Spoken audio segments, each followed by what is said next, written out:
Anche in via Zabarella, bar e ristoranti hanno chiesto e ottenuto dal comune l'ampliamento dei plateatici, le aree esterne dove mettere sedie e tavolini, aumentare la sicurezza e poter riprendere a lavorare.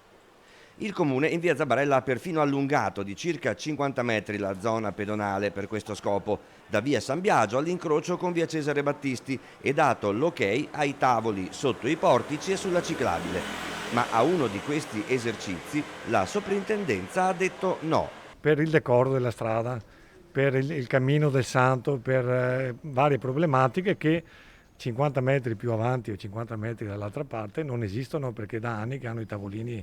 Riassumendo, alla trattoria pizzeria dei fratelli Colzera, che potrebbe accogliere e rifocillare i pellegrini e i turisti diretti al Santo, è stato vietato di mettere i tavoli all'esterno del locale perché sarebbero sul percorso del cammino di Sant'Antonio. Conseguenze, il segnale stradale della nuova area pedonale, già installato in via Zabarella, è stato insacchettato. Le sedie e i tavoli comprati dai gestori, visto il benestare del comune, sono in magazzino, sempre per l'inspiegabile no degli uffici statali ai beni culturali.